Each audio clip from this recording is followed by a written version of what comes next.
Selamat pagi Bapak Ibu yang kasih Tuhan, Shalom, damai sejahtera di dalam nama Tuhan Yesus menyertai Bapak Ibu dan saudaraku semuanya di pagi hari ini. Tema renungan kita pagi hari ini adalah waktu Tuhan, waktu terbaik buat kita. Terambil dari Yohanes 2 ayat 4. Bapak Ibu yang kasih Tuhan, perkawinan di Kana menunjukkan kepada setiap kita bahwa waktu kita bukanlah waktu untuk Tuhan. Tetapi waktu Tuhan adalah waktu yang terbaik buat setiap kita, saudara. Saat Ibu Maria melihat bahwa anggur dalam pesta itu hampir habis, Bapak yang kasih Tuhan, Ibu Maria mendekat kepada Yesus dan berkata, mereka kehabisan anggur. Ibu Maria cemas, khawatir. Jika sampai anggur yang merupakan hidangan utama dalam suatu pesta itu habis, pesta perkawinan itu tentunya akan menjadi kacau.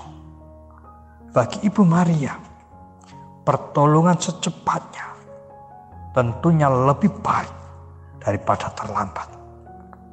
Tetapi ternyata apa yang dipandang Ibu Maria baik, tepat, sesuai dengan situasi yang terjadi, tidak demikian dalam pandangan Tuhan.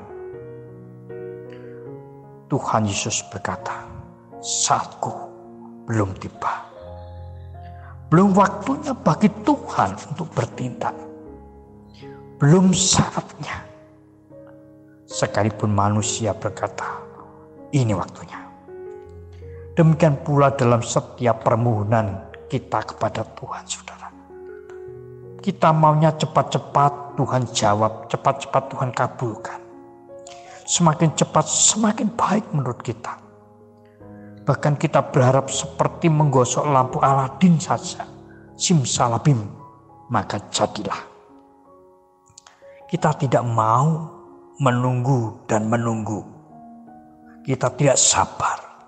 Sampai saatnya, sampai waktunya, Tuhan itu tiba seringkali. Bapak yang kasih Tuhan, itulah yang menjadikan kita khawatir, kita cemas, kita bingung, bahkan kita takut. Sehingga seringkali kita menjadi kecewa dan menggerutu pada Tuhan. Bapak yang kasih Tuhan, waktu Tuhan adalah terbaik buat setiap kita. Tidak pernah terlambat, tetapi juga tidak pernah kepagian, saudara.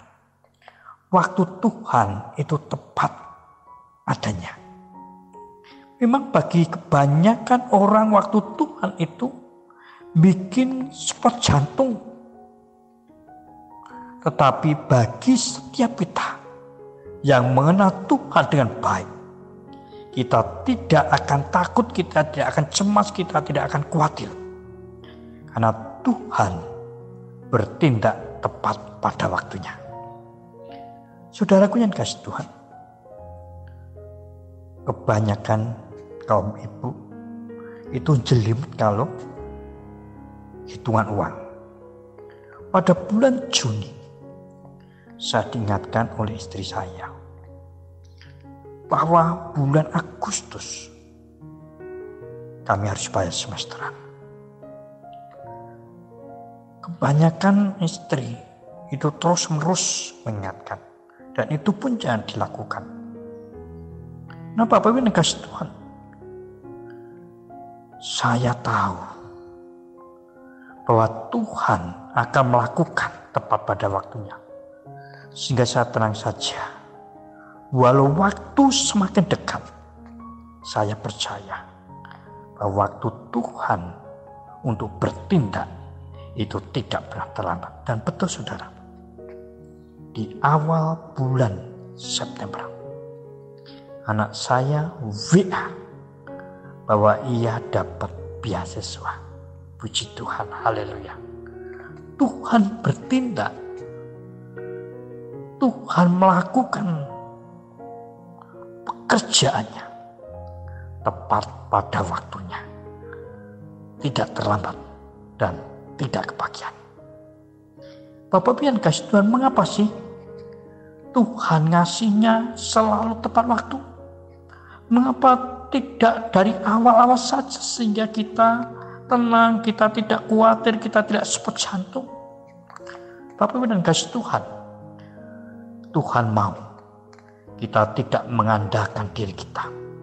Tuhan mau kita tidak bersandar pada diri kita, pada kekuatan kita, pada kemampuan kita, tetapi kita percaya penuh kepadanya. Ketika kita melihat kuasa-kuasa mujizatnya, justru di saat-saat kritis, di saat-saat akhir, di saat-saat yang menentukan, disitulah kita akan melihat kuasa Tuhan, dan kita akan menjadi percaya kepada Dia.